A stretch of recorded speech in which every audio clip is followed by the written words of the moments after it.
Welcome back to our chess combination series, and today we're looking at another masterpiece combination from Mr. Alexander Morozevich from Moscow, a very strong grandmaster. And this game was played in 1995, and he was playing against the ex-world chess champion, Mr. Vishy Anand from India. Now, Vishy thought that he had a safe position where the knights are getting the outposts. The f7 square is well guarded. His roof is well guarded in general, for the most part. Yeah.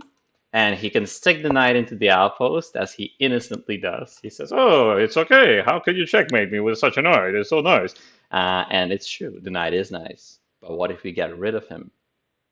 Okay. And that's where we start off the game today. Um, Vichy did not account for the bishop pair because the bishops turned out to be vicious. They turned out to be Fischer's bishops in this case, just tore open the whole board. And I'm going to start it a little before the actual combination. So you can see how we can squeeze the knights out of their nice squares, stick them onto the edge, and then go for the actual checkmate, then put the icing on the cake.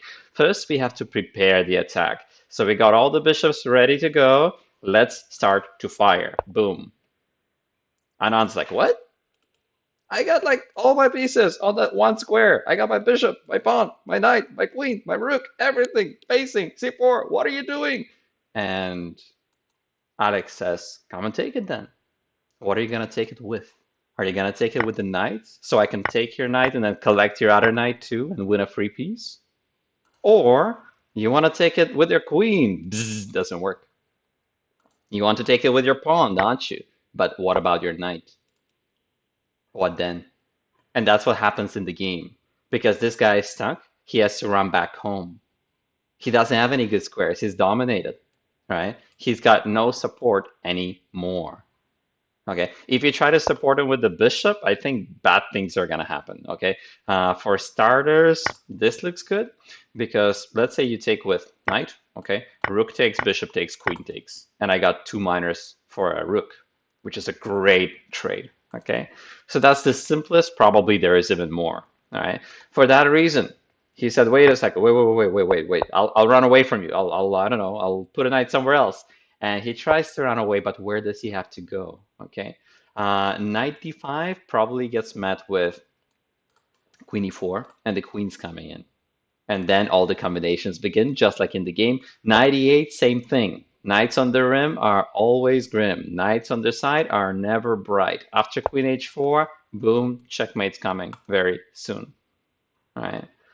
So poor Vishy said, whoa, I'll block your attack. You can't attack me if I put a knight in your way. But come on, the knight is stuck.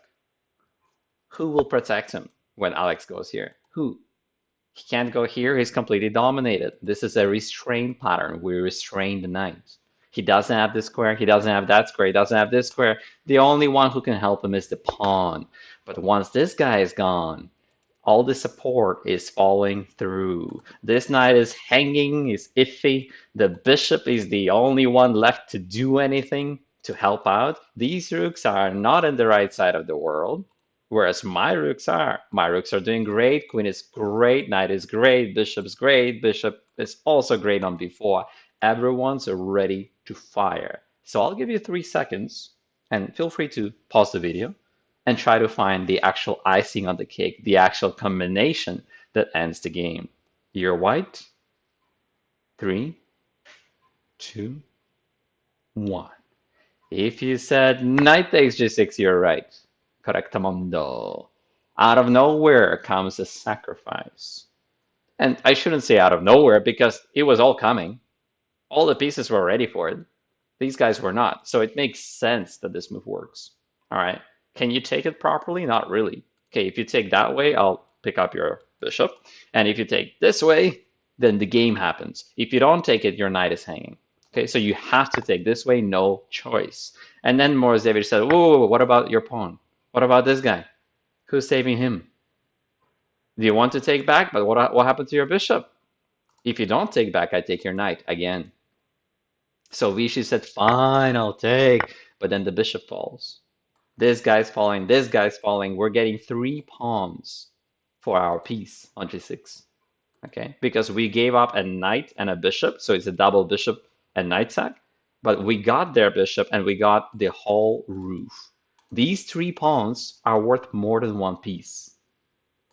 So it's no surprise and no wonder that Black's position just collapses right now. Okay, he can't protect both this guy and that guy at the same time.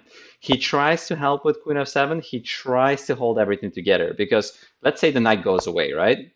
I think just knight is falling on h5, and if knight g7, then queen f6. Okay, so everything is falling apart for Anand. He said, wait, we'll trade. I got it. I know what to do. We'll trade the pieces. And so after we pick up the knight, he trades off the queens. He's actually not doing so bad. This is playable. The knight will come back. There's a pawn here. Anything can still happen. So Alex thinks for a bit and says, do I have to trade? I don't want to trade. I want a discovery. Peekaboo! Out of nowhere, there is a discovery attack, and there is another one coming. This one's going to be a deadly discovery on the king. All right. The knight is falling, and the pawn is now falling for sure. You could try to defend this way, which is what he did. Any other move also loses. For example, queen anywhere, checkmate. Or if not checkmate, then okay, fine, I'll win your queen. Right? So this will not do. Too many discoveries. That's why he tries to hold off with the knight. But now, boom, finishes the game. Rook takes f5. Another part of the combination. The point is, if you take with the queen, we have rook takes check. And this guy's following. All right. Double check, we collect the queen next turn because the king has to run. And if you take with the pawn, hello, hello. Did you miss my discovery onto g8? Okay. The queen has to run. Wherever it runs, we can either win the queen or try to go for mate like this.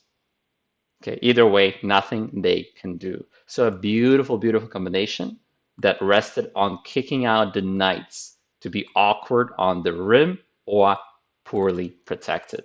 Okay, so I hope you can use that in your games and stick them on the rim just like Alex Morozevich did.